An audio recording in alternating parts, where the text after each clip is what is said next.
Well, good afternoon, everyone. Thanks for being with us. Thanks for being with the Northern Kentucky Forum. I'm Mark Nykirk of Northern Kentucky University Scripps Howard Center for Civic Engagement, one of the partners in the Northern Kentucky Forum, along with our 3 public library districts. And we hope one day to be with you live again. We often do these forums in the morning and provide coffee and donuts, so we can't really do that for you in the virtual world. Hope you're having a snack as you join us this afternoon. And I'm not sure where you're all joining us from, all over Boone, Kenton, and Campbell County, I expect. I am in Crescent Springs, where the storm has started and now seems to be going away. So maybe we'll have internet for the next hour. So in any case, thanks for being with us. We are going to talk about parks and recreation. We have tried to focus on the impact of COVID-19, and we've looked at public health and elections and libraries. And today we'll be looking at how our parks and recreation systems are functioning and what's ahead for us as we enter the summer. And this will start with our panelists speaking, and the last half hour at least will be reserved for your questions, so have them ready. There is a Q&A function at the bottom of your screen. Type the question there and we will monitor those. And from time to time, if you look in the chat, you will see some links as our panelists make reference to some services and facilities.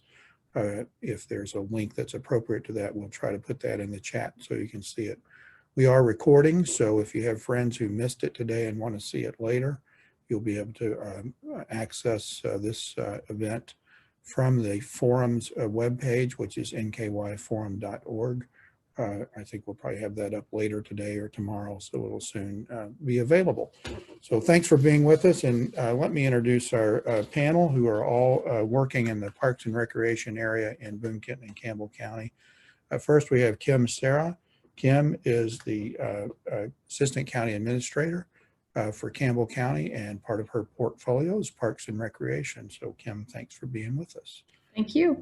From Kenton County, we have Rhonda Ritzi, and Rhonda is the Recreation Programs Coordinator for Kenton County Parks and Recreation. So Rhonda, thank you for being with us. And also with us is Jacob Brooks, Group Vice President for the YMCA of Greater Cincinnati, and Jacob's portfolio includes the Y's Northern Kentucky facilities and programming, and we'll hear more about that as we go on.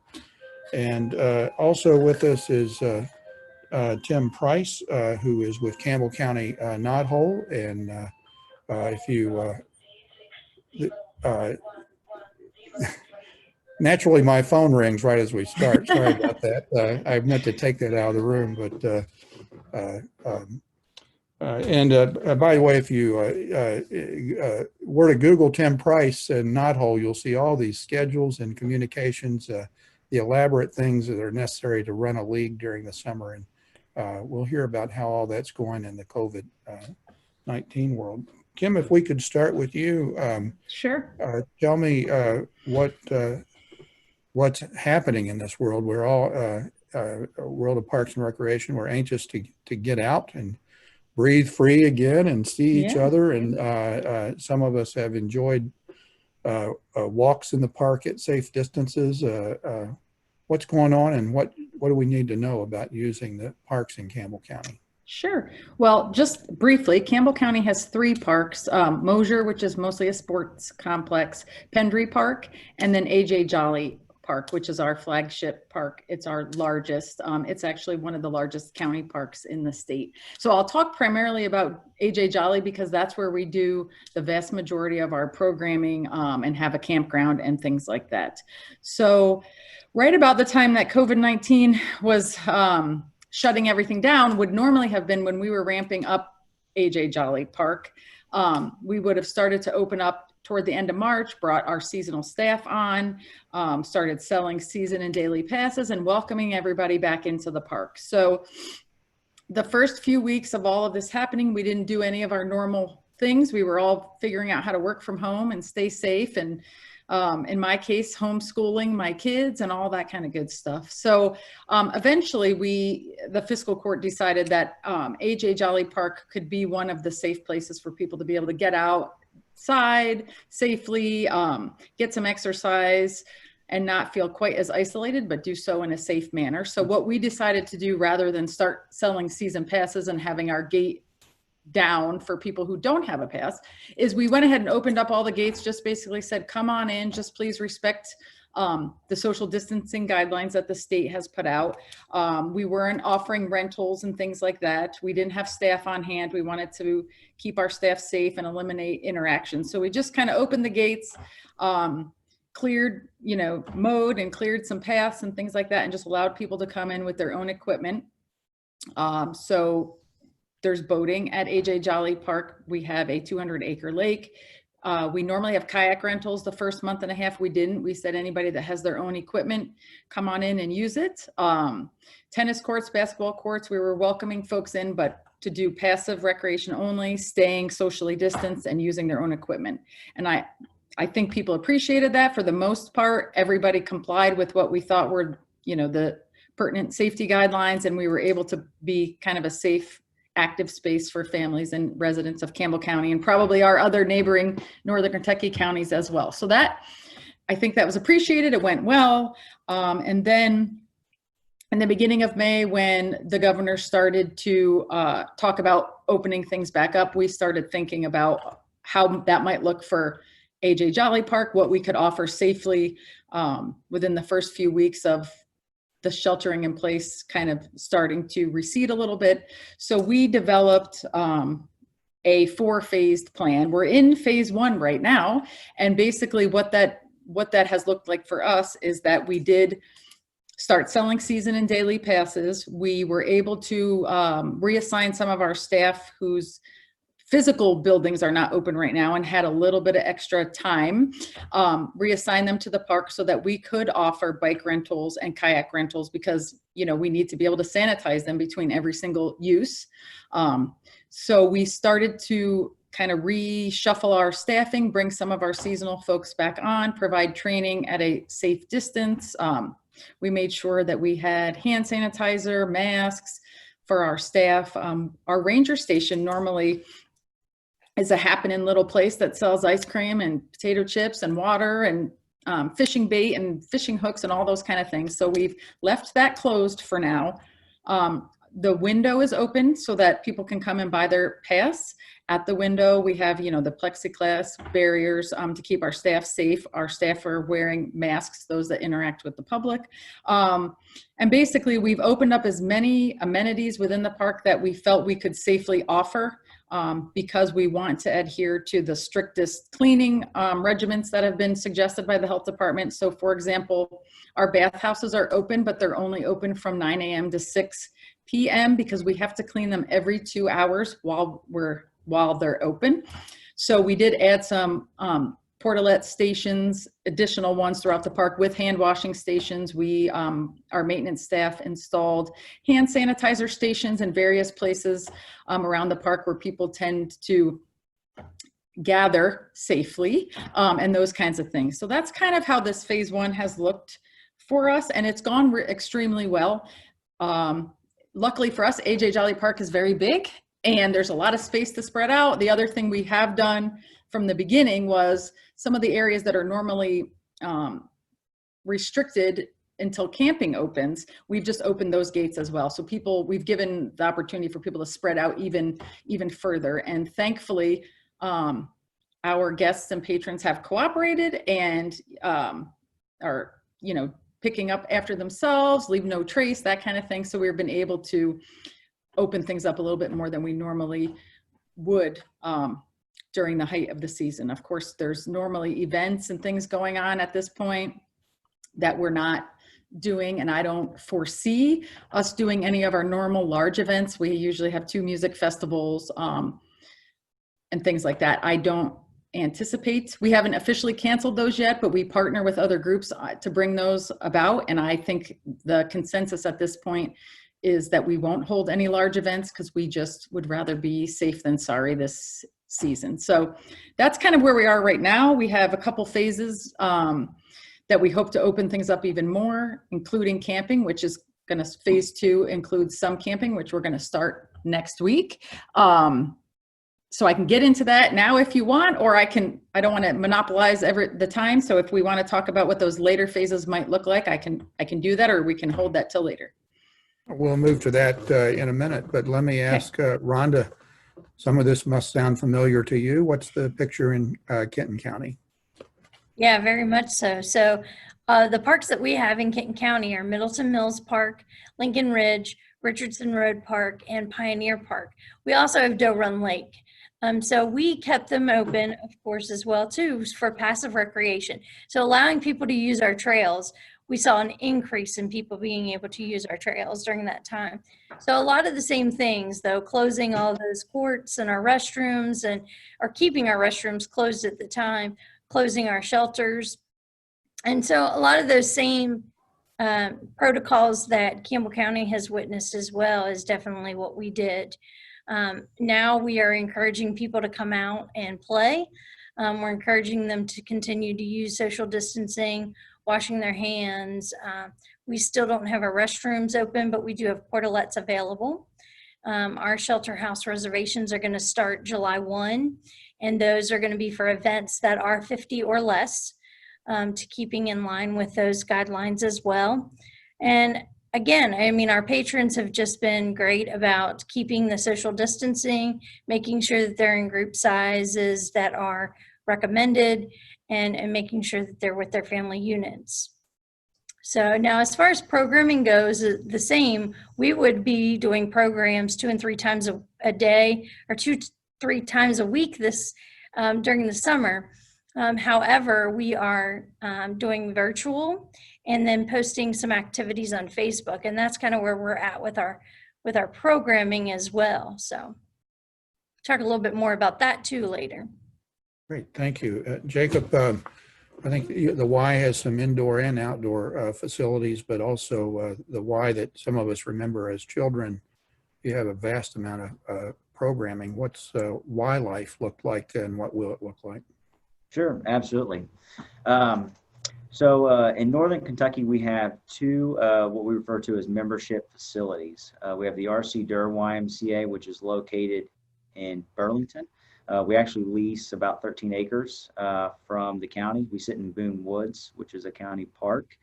And then we've got the Campbell County YMCA located in Fort Thomas. And then we have our resident camp, YMCA Camp Ernst, which is also in Burlington as well, and that's more of a seasonal facility. So we provide services from health and wellness, youth development programs, which youth development programs would encompass swim lessons, summer day camp, youth sports, things of that nature. So we, prior to COVID-19 hitting, we would be preparing to open our outdoor pools Memorial Weekend, hiring a large number of lifeguards, training them.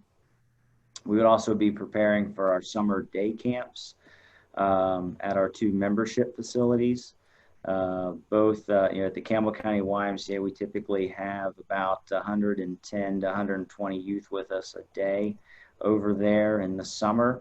A lot of families rely on our day camp program as their source of childcare in the summer.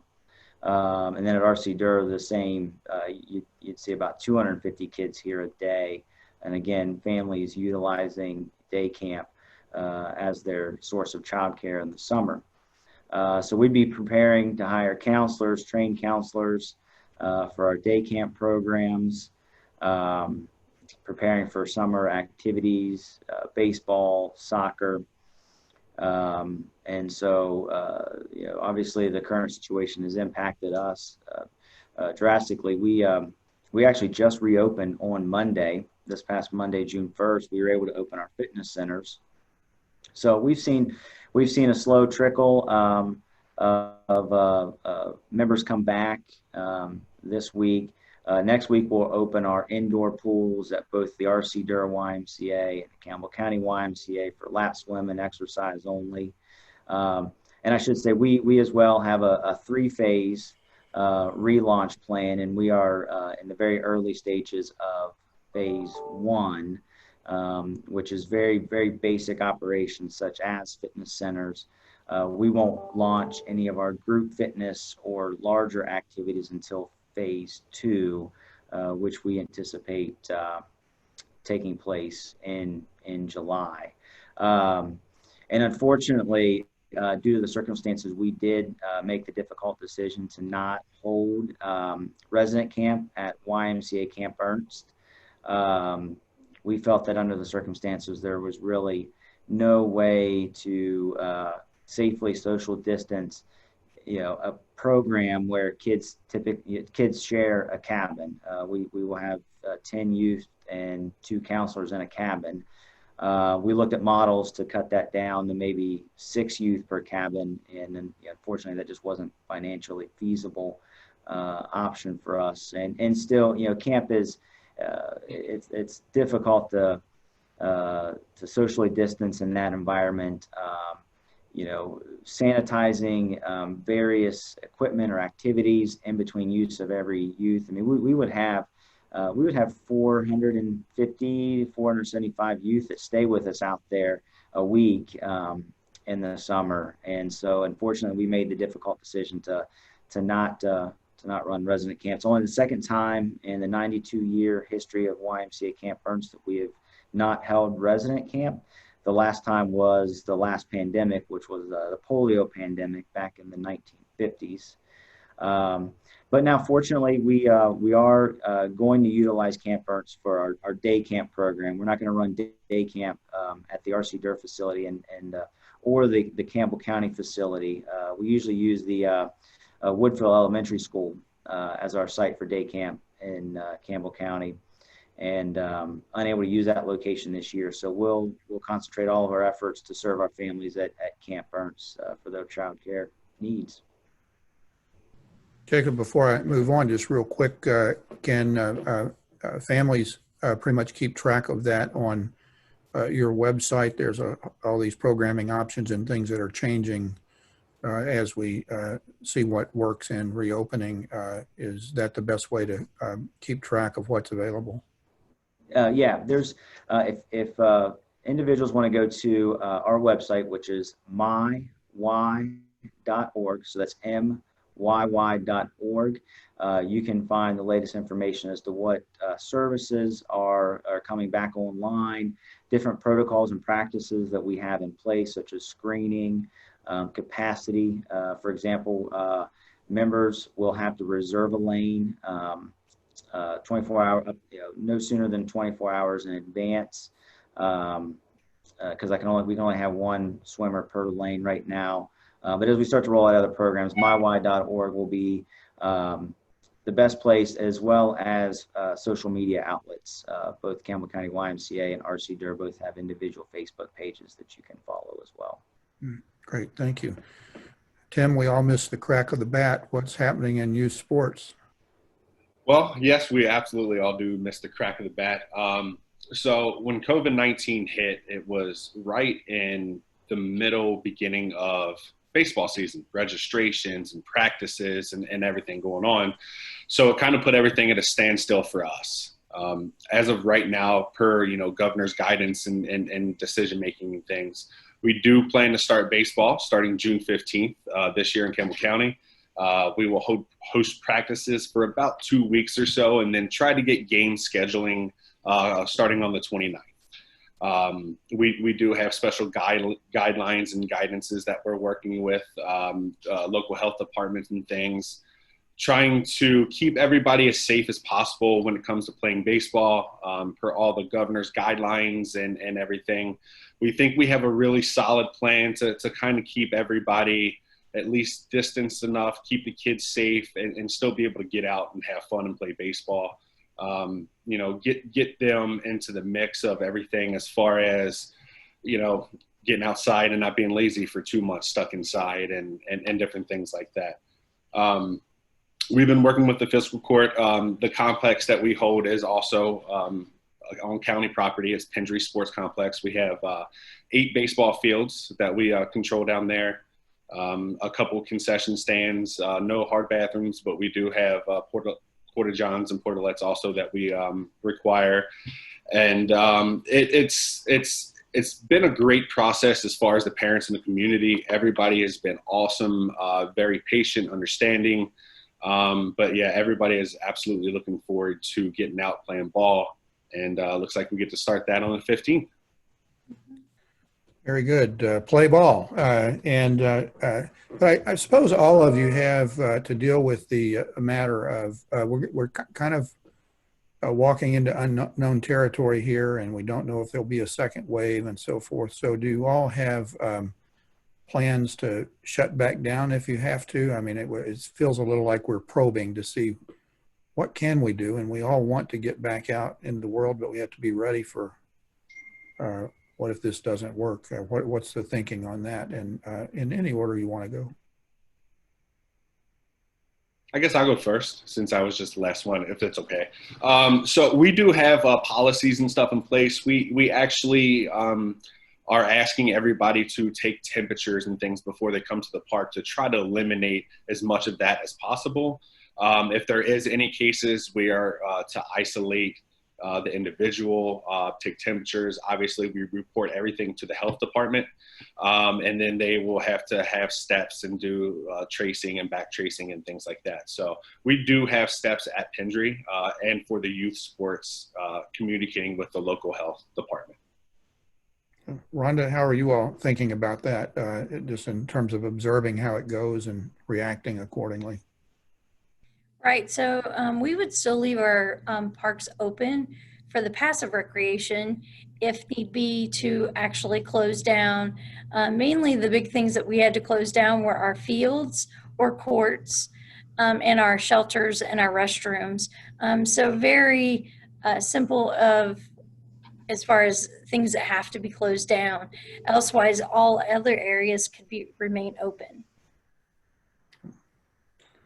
Kim, Jacob, thoughts on that? Yeah. Just what you're monitoring to see how it goes and preparedness for reacting if things, whichever way they may go. Yeah, I agree with Rhonda. We're phasing back into as many amenities and activities as we can. And I think we would just start to phase back out of ones that are more interactive. So we're hoping, for example, around July 1st to be able to give access to our playground equipment again, based on staffing and whether or not we have the staff capacity to keep it sanitized and that sort of thing. So, I mean, I think that if cases started to ramp up again, we've been taking our cues from the Northern Kentucky Health Department and the state.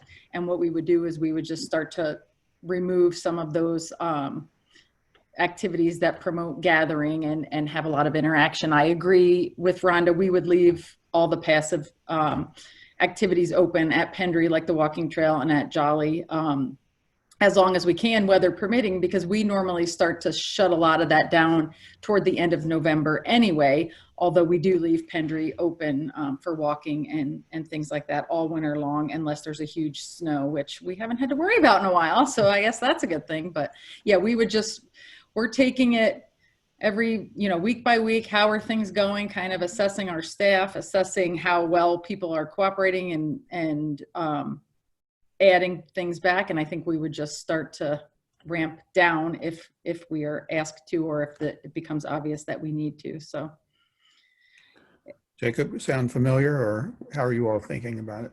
Yeah, very familiar. I mean, we're taking a very slow approach. And, like Tim and Rhonda and Kim mentioned, taking necessary precautions really to do our part to try and prevent an increase in cases by taking extra measures to screening individuals, utilizing our services and programs prior to coming, sending staff home, not allowing staff to work if they are sick or show a fever. They're not allowed to return until they're 48-hour fever free, for example. Stringent cleaning schedules, things like that. And we've really, in our phase one, includes no group activities or large activities that would be considered large gatherings. We've even removed all of our, in our facilities, we've removed all of our lobby furniture so that members can't gather in what would typically be our lobby space. And we work very closely with the Northern Kentucky Health Department, and if we start to see an increase in cases, we would start to first back down those larger activities that bring in 20, 25 plus people. I just want to remind the audience the Q&A function at the bottom. If you have a question, type that in there and we'll monitor for those. I'm going to ask the panel, just wondering what you're hearing when your phone rings. What are your, and has that changed between March and now? Are people patient, upset, full of questions? Just what are your phone and email inquiries like from the public? Rhonda, you're smiling, so. Sure. So the phone calls that I've gotten is just, is your parks open? And the answer is yes. Our parks have been open since day one. We never closed our parks. We've closed amenities of our parks and then reopened them.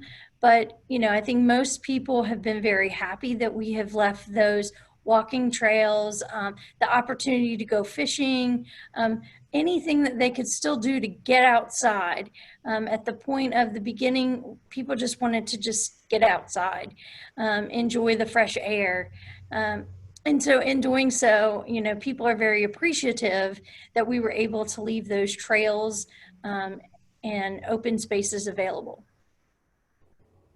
Yeah, I agree. That's when this first started, it was just, are your parks open? And as things have improved, and especially since schools, home instruction has ended, we've been getting a lot more questions about what would normally be our programs for kids over the summer, if they were going to happen, if we were doing any alternate type programming. And then of course, AJ Jolly has a campground, which is unique. And that's been the last few weeks, the most number of questions that we're getting is about camping. And camping is going to come in phase 2, and we hope we're not going to open at full capacity. We're going to start at 50% and limit campsites to family units, no visitors. Sometimes normally people come and camp and grandma and grandpa come and visit the campsite for a few hours and that kind of thing. We're going to have to restrict those kinds of things, but one family unit per site.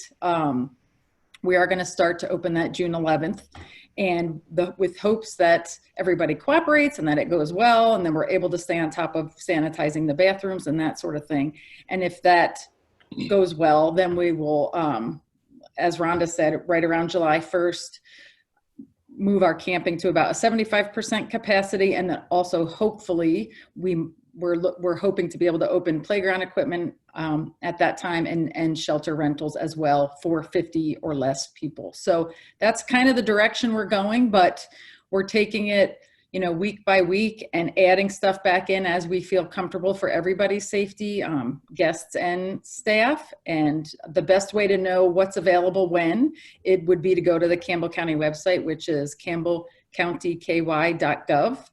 And then also calling our ranger station at AJ Jolly Park, which that phone number is 859-635-4423, because some days we do have kayak rentals because we have the staff there to clean them. And then other days, if we're short staffed, we might not be able to offer that. So for things very specific, like kayaking or biking, if you're wanting to rent a bike, it's best to call to make sure that we have that available on a particular day. But otherwise, the grounds are open and we have lots of room to spread out at AJ Jolly and at Pendry, and we want people to use them safely. Tim, everybody who's been homeschooling for the past several weeks probably are calling you and say, please get my kids out of the house. What's your phone? What's happening with your telephone and email, I should say? My biggest phone calls and emails are, one, when are we starting? And two, what do we do? How does baseball look this year? How do the rules are going to change? What do the interactions look out? The dugouts look like? I mean, what do the spectators look like? Those are all the questions that I'm getting. And the other big one is refunds.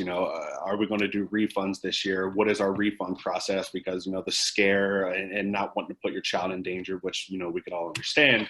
So, a lot of a lot of those questions have been answered with the governor's guidelines, and they came out with the health department in the state. So all of our rules and things that we've already sent out to our coaches and our communities to try to embrace and try to do everything as safely as possible. This year we're not going to have any contact with our umpires. So our umpires will not touch any baseball equipment. They will not touch any baseballs. They are there to call balls and strikes.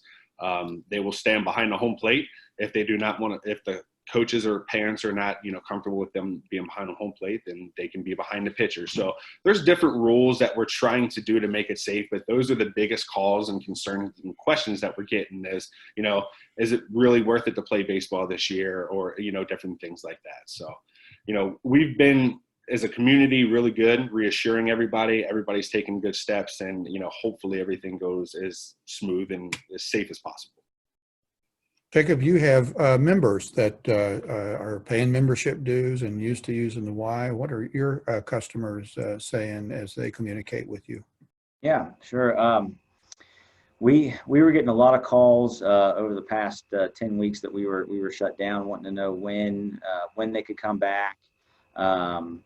In fact, we would do member check-in calls, particularly with our vulnerable population. We have a very large senior population that utilize our facilities. And so we would call and check on them. And I can't tell you how many times the member would say, "Oh, Jacob, I thought you were calling to tell me I could come back." And so, "Well, no, not yet. Just wanted to make sure you're doing okay." So our folks are excited to come back. And then like the others said, they really want to know, what steps are we taking to keep them safe and healthy? What steps are they going to have to take to be able to get into the facility, and how have we restructured our typical operations or flow of traffic to minimize social distancing? So those are a lot of the inquiries that we're fielding currently. But people want to get back out. People want to get active and see one another.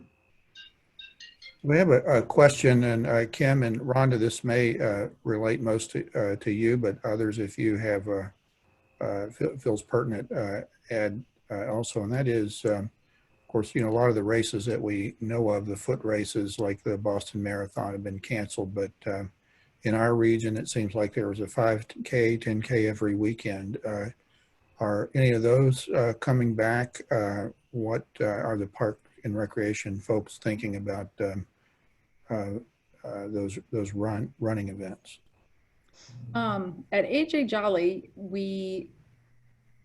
the schools put on a lot of the races that go on in the park, and they have not opted to have any that I'm aware of. We haven't been contacted. I think the schools are an entity of themselves and trying to figure out a lot of things right now. So we have not been contacted for any of those. The county normally puts one on a year in AJ Jolly Park. It's a fundraiser for our animal shelter. That normally would have happened in April. Clearly we did not do that or feel it was safe to do. And I don't see us postponing that and doing that anytime during 2020. Hopefully we'll be able to just resume doing that in April of 2021. But at this point, any events that would allow more than 50 people together, we're not going to be encouraging those types of activities in the park. And we're just going to, take our cues from the governor and the health department as far as when we can maybe increase those numbers. But that's kind of where we are. Unfortunately, it continues to be a moving target, and we're trying to move with it, but not ahead of it, and just not, it goes against my nature, but not make any plans too far out. So that's kind of how we're approaching all of our county operations, the park in particular. So Kenton County, we don't host any 5Ks. However, we do have shelter rentals for Pioneer, and most of those 5Ks that are rented and that are held there currently right now, again, if they are over that 50, we are having them postpone their event until a time that is of ability to be able to have something that would be of the size of their group that they would normally have. Jacob or Tim, anything to add on that? I don't know, maybe the Y has some 5Ks and 10Ks as part of your programming. We did the Campbell County YMCA. We partnered with the city of Fort Thomas for the Firecracker 5K, which is July 4th, and unfortunately that has been canceled. We made that decision in collaboration with the city a couple weeks ago. There's, as you can imagine, there's a lot of pre-work that goes into that, and there's a lot of that's a fundraiser for us for that facility and our scholarship program that we provide residents of Campbell and Kenton counties. So we shifted our efforts towards supporting that fund through through other avenues, but that's the only 5K that we do, and it's been canceled. We do not do any 5Ks.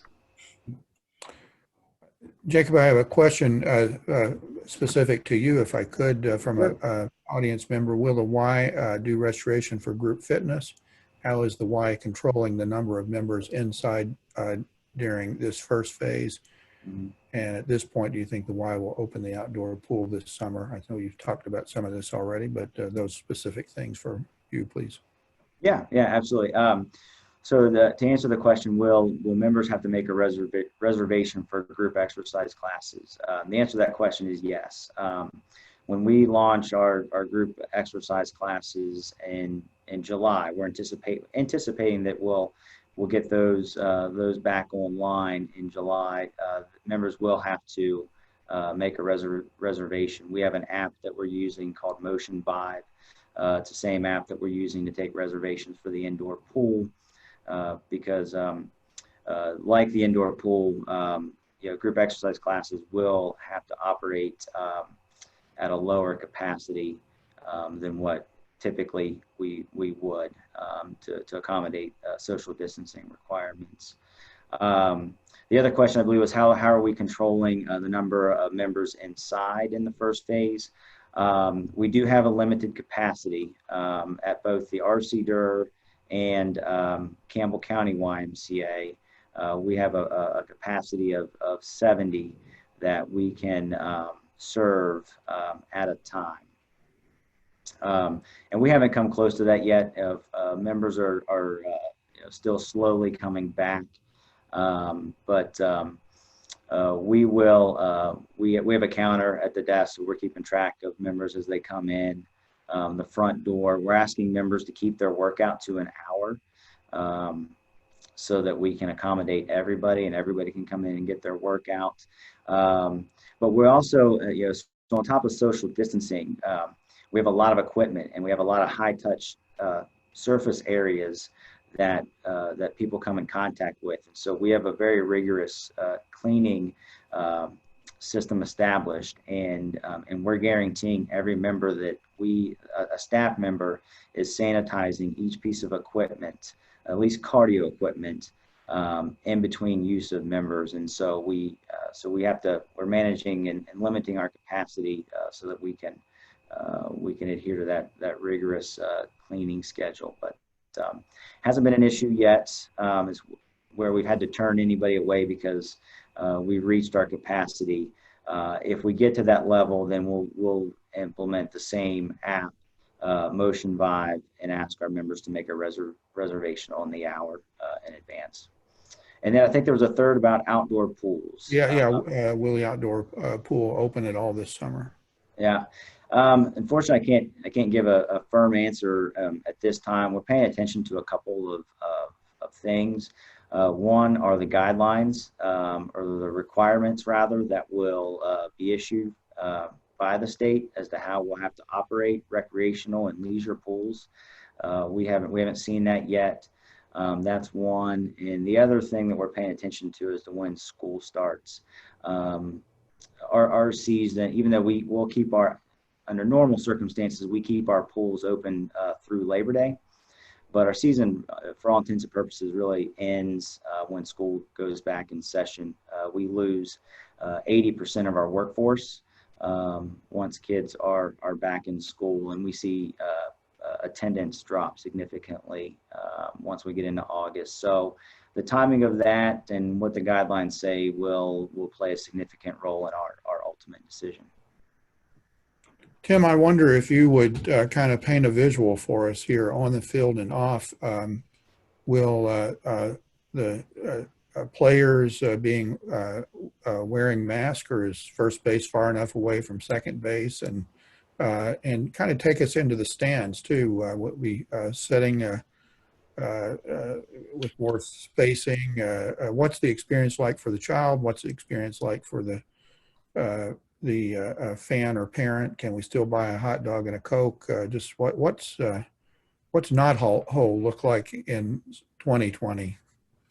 So with our guidelines that we followed by the state and everything, we are not, it's a safety thing to have require kids to wear a mask when it's 95 degrees outside and they're playing ball. So we are not requiring any kid to wear a mask while on the field. Off the field, it's suggested to keep social distancing. The dugouts that we have in Pendry are open air dugouts. So we can still utilize the dugouts at a lower capacity. We're recommending no more than 5 children and 1 coach in a dugout at a time. It's more of just to kind of keep everything in order, to keep it flowing a little bit better. As far as the game play goes, again, I spoke a little bit about the umpires. Other than that, baseball is going to look pretty normal. It's already a very low contact touch sport anyway, as far as team to teams. A couple rules that we did put into place. All teams control their own baseballs. That way it kind of limits the tracing between the teams. So if your team's in the field, it is your team's responsibility. If there's a foul ball or something has to be retrieved, we recommend that just your team gets it. We've put out there in the stands to, kind of stray away and not pick up foul balls. It's going to happen. But as long as people are aware of trying not to do it as much as can, we try to limit the tracing or the contact between other individuals, adults, children and coaches and things as such. But other than that, the regular game of baseball will be fine. The spectators, again, we're following the guidelines issued by the state. We're recommending that everybody brings their own seats, their own chairs. Distance everybody 6 feet apart at least. If it's your own family, you can keep your own family together. At the end of the games, we're recommending no high fives, no good games by the kids. Everybody, you'll line up on first and third baseline. You'll tip your ball cap. Tell everybody good game. Go with it there. As far as other things that we're doing to keep it as safe as possible, we are putting an hour and 45-minute time limit on each game. And what that will do is that will allow us to clean up any trash, to adjust any kind of thing that we need to do for COVID rules or guidelines. And it also allows other teams that's playing after them to be able to get there. There's not going to be a whole lot of people there around. We're leaving 15 minutes to 30 minutes in between games to space them out. That way teams are not stacking on top of each other. Now, as far as the concession stand goes, we are offering hot dogs. We are offering pretzels and different things like that. We will not offer sunflower seeds, no bubble gum, no lollipops, no ring pops. A lot of things that, it goes in and out of, your mouth and kids throw around bubble gum, things like that.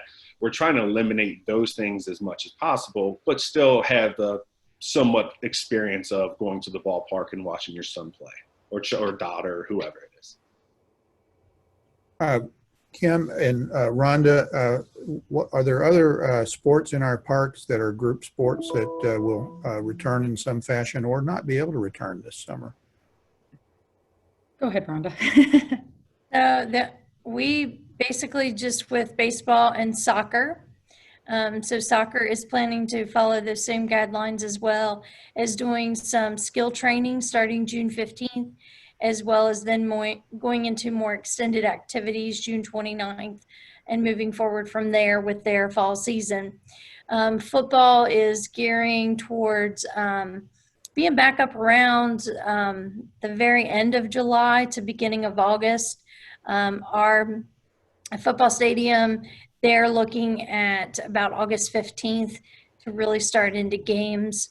And so those are the only other sports that we have that would be organized.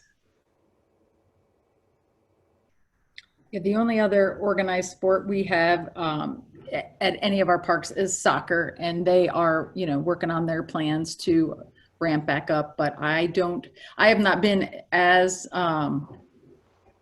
in touch with them as I have been with Tim and getting Knothole going. So I would encourage any parents or anybody listening who's involved with Campbell County soccer clubs to contact those clubs directly to see what their plans are. Jacob, I know, when I was a kid, the Y was a place we went all the time to play basketball, and that's a little bit close contact. What's your, do you have leagues and youth sports or even adult sports? What's that picture look like for the Y? Sure. We do. Fortunately, our youth basketball program doesn't start until the winter. So hopefully conditions will improve and restrictions will maybe be less during that time. We do have a very large adult pickup basketball group. It's not a sanctioned league that we offer, but there's a long-standing tradition of the sport of basketball with the Y, and we have a group of members that get together during their lunch hour and play. And that was one of the first groups that was calling, asking if they can come back to play basketball. And unfortunately, those high touch type of activities we aren't included in our phase 1 plan.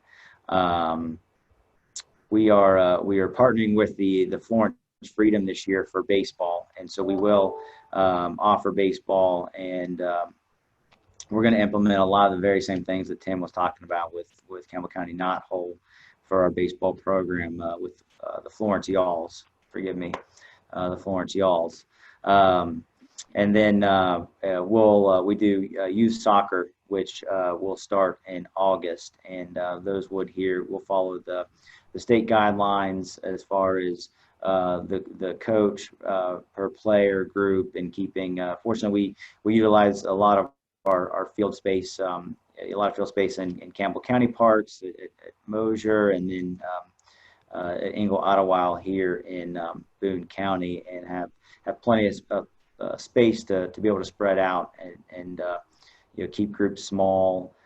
Soccer is a low touch sport, fortunately, and but we'll eliminate snacks. We have a lot of young kids in our programs, and snacks at the end of practice or the game is a big deal.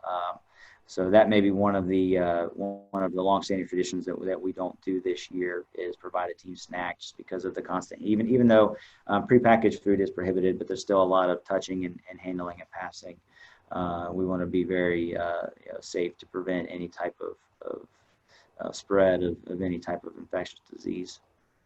The other indoor sport that we offer that's large with Ys is our competitive swimming, and we are working on a plan now to get our competitive teams back in the water to train, but which will be limited, but we'll do some dry land training for our competitive swim teams.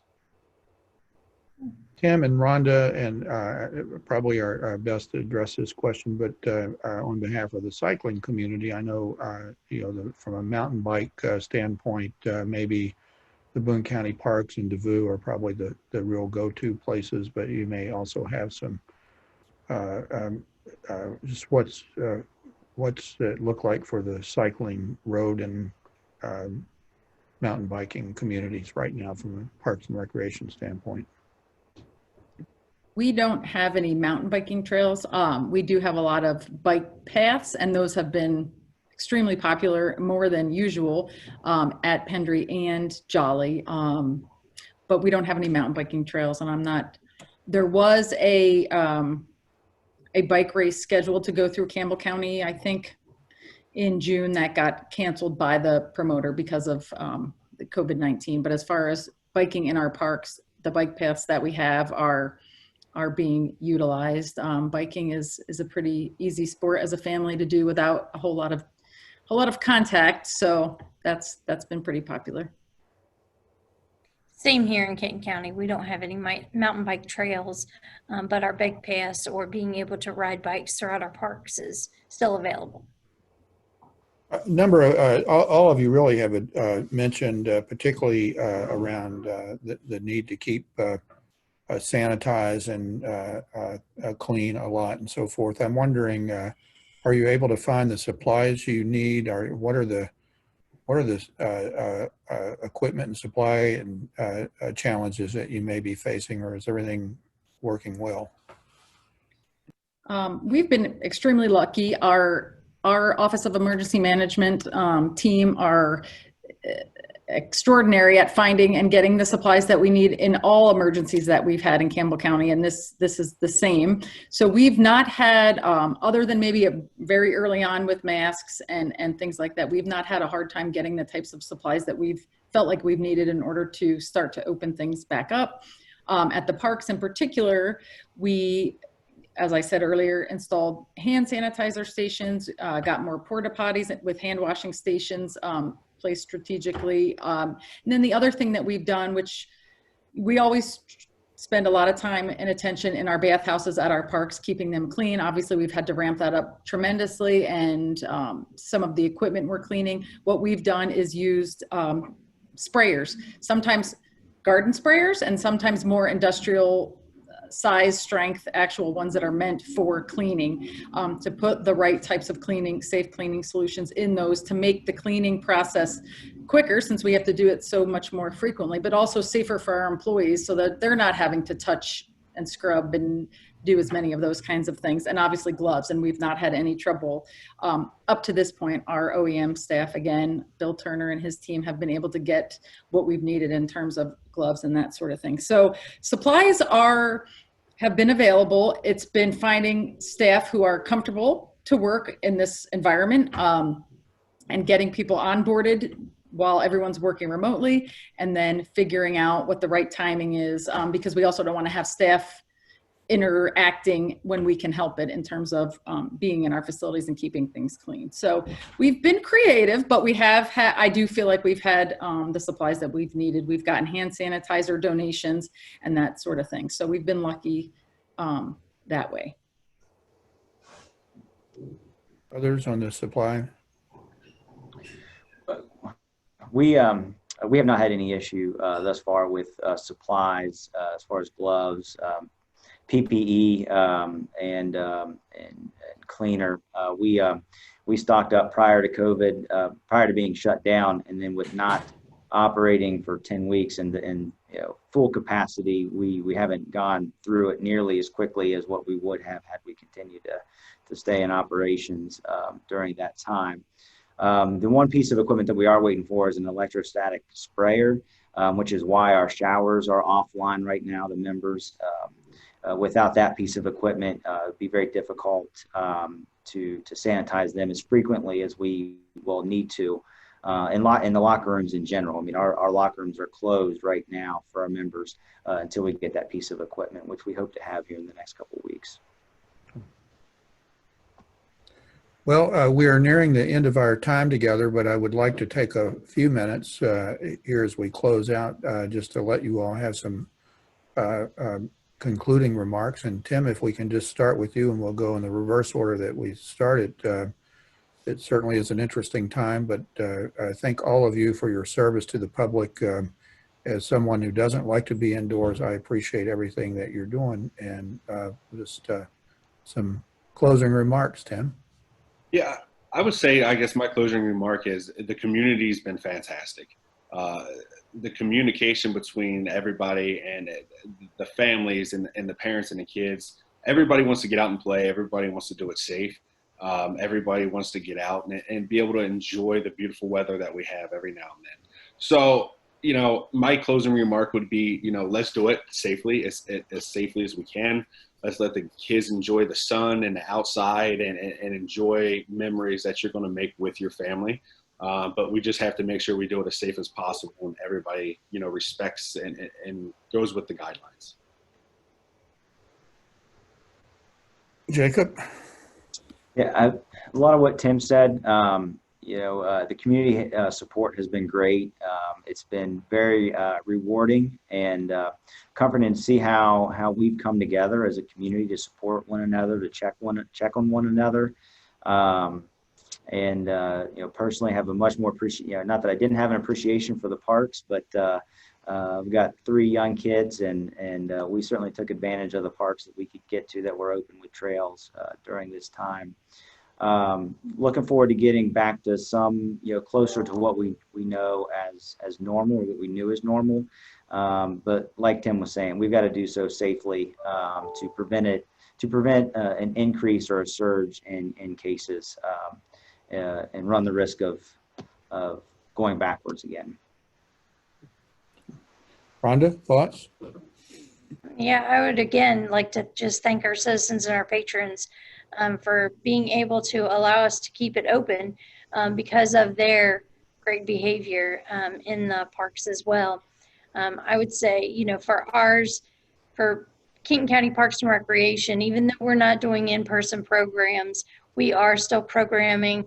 And so I'd encourage you to check out our Facebook page at Kenton County Parks and Recreation to see what virtual classes we are doing, as well as we are posting daily activities that cover anything from arts and crafts, nature, animals, science, cooking, family fun, just something to give you guys an opportunity to spend time with your families, whether it's indoors, outdoors, and then encourage you to come out to our parks as well. So thanks again for having us today too.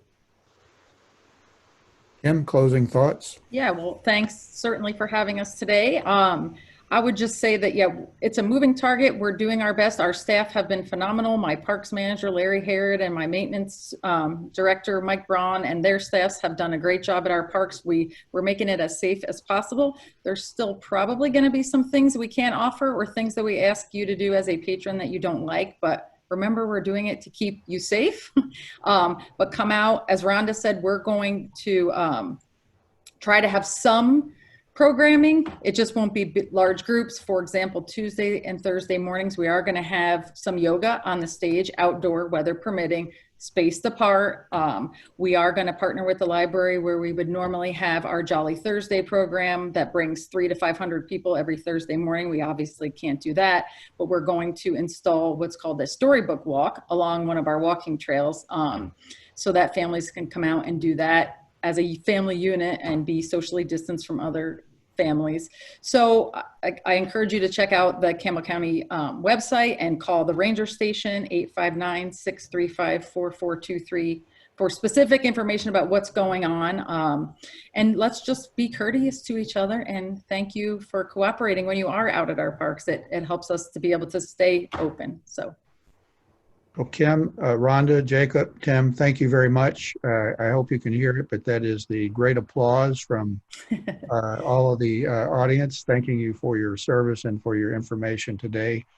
Ladies and gentlemen, thanks for being with us. The forum will be back with you on June the 25th. That'll be 2 days after the Kentucky primary election, and our guest will be Al Cross, longtime political journalist in the state of Kentucky. You've probably all seen him on KET and perhaps read him on the Northern Kentucky Tribune and the Courier Journal. Al is the journalist that when other people come in from out of state to cover politics in Kentucky, their first stop is to ask Al for the lay of the land. So we get him 2 days after the election to sort of unpack what happened on the 23rd, not just in the results of the election, but also how our experiment with an emphasis on vote at home goes. If you were with us yesterday with the Secretary of State and other panelists, you heard how that procedure will work. I will remind you that the ability to request a ballot to vote from home goes through midnight on June the 15th, so that's fairly easy to do from the Secretary of State or the county clerk's office, and then the ballot will be mailed to you. We are hoping, along with others who are advocating around this in our region, to have a high turnout in Northern Kentucky. We traditionally have a low turnout, but maybe we can show the state our strength this election. And vote for whom you want, of course, but please vote. And you can vote in person if you prefer, but the methodology is a little different with COVID-19 and its states taking steps to make it very easy to request a ballot to vote from home. So please do that and be with us on June the 25th to hear from Al Cross. And thanks for being with us today. Stay safe. Get some sunshine. Our parks are open, but few rules to follow, but we all can handle that, and we're going to see some baseball. So that's all great. Thank you.